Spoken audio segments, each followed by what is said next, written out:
Election process and eligibility, यानी कि electoral reforms. Bharat दुनिया का सबसे बड़ा लोकतंत्र है। इस चुनाव शासन के लोकतांत्रिक प्रणाली में राजनीति का सबसे अभिन्न और महत्वपूर्ण हिस्सा है।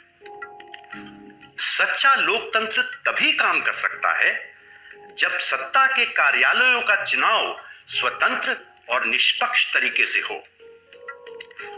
हमारे भारत की सरकार फेडरल स्ट्रक्चर को फॉलो करती है। फेडरल स्ट्रक्चर के अनुसार भारत में दो तरह की सरकार होती है, सेंट्रल गवर्नमेंट अर्थात केंद्रीय सरकार या स्टेट गवर्नमेंट अर्थात राज्य सरकार। सांसद अपने दोनों सदनों राज्यसभा और लोकसभा की सहायता से देश का कानून बनाती है।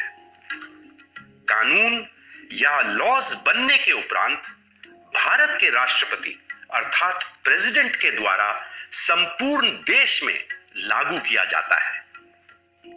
इन्हीं दो सदनों के मेंबर्स संसद भवन यानी पार्लियामेंट हाउस में कानून संबंधी आलोचना करते हैं।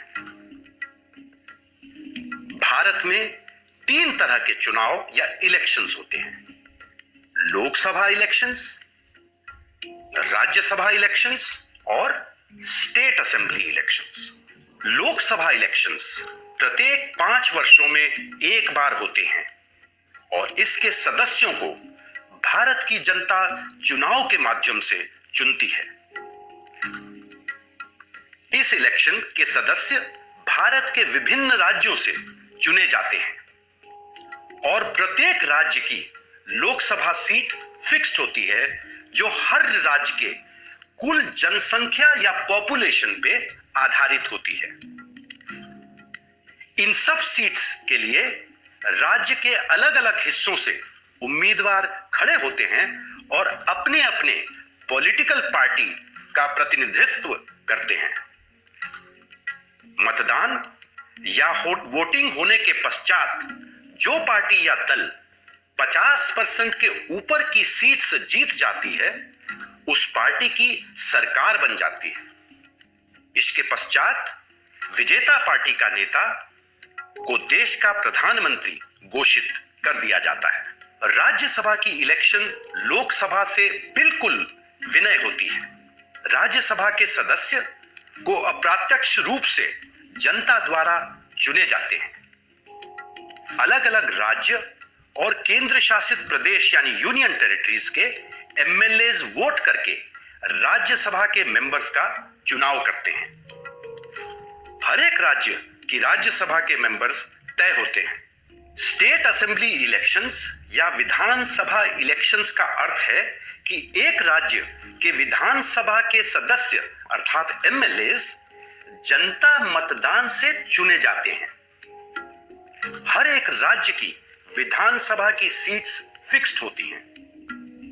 इन इलेक्शंस में अलग अलग राज्य के विभिन्न प्रांतों से अलग अलग पार्टी के चुने गए सदस्य एक दूसरे से कंपीट करते हैं। ये इलेक्शंस प्रत्येक 5 वर्षों में एक बार होते हैं। इस इलेक्शन के पश्चात जो भी पार्टी 50% के वोट्स अर्थात बहुमत से जीत जाती है उस पार्टी की सरकार बन जाती है। जीतने वाली पार्टी अपने नेता को मुख्यमंत्री के पद के लिए नियुक्त करती है।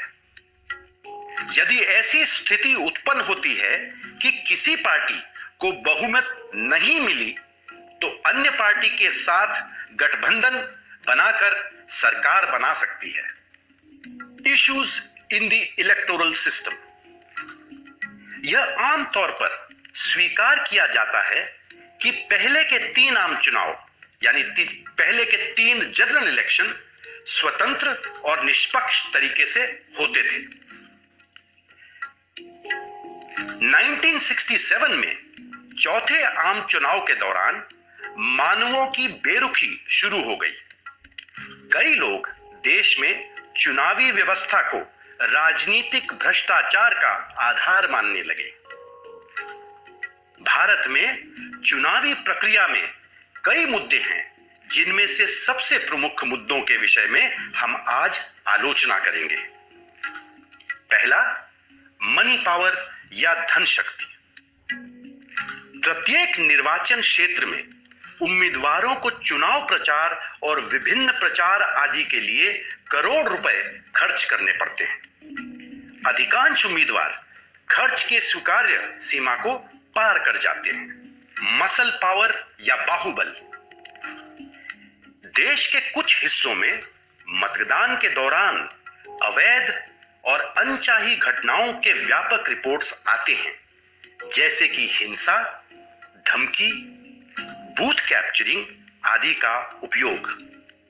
Criminalisation of politics and politicisation of criminals. अपराधी राजनीति में प्रवेश करते हैं और यह सुनिश्चित करते हैं कि धन और बाहुबल उन्हें चुनाव जीतने में मदद करे, ताकि उनके खिलाफ मामला आगे ना बढ़े। राजनीतिक दल भी तब तक खुश हैं जब तक उनके पास जीतने योग्य उम्मीदवार हैं।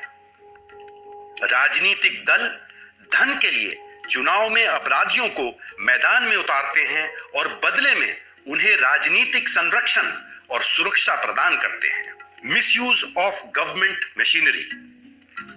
एक आम राय है कि सत्ता में रहने वाले पार्टी सरकारी मशीनरी का इस्तेमाल करते हैं, जैसे सरकारी वाहनों का इस्तेमाल, सरकारी खजाने के कीमत पे विवेकाधीन कोष से धन का वितरण।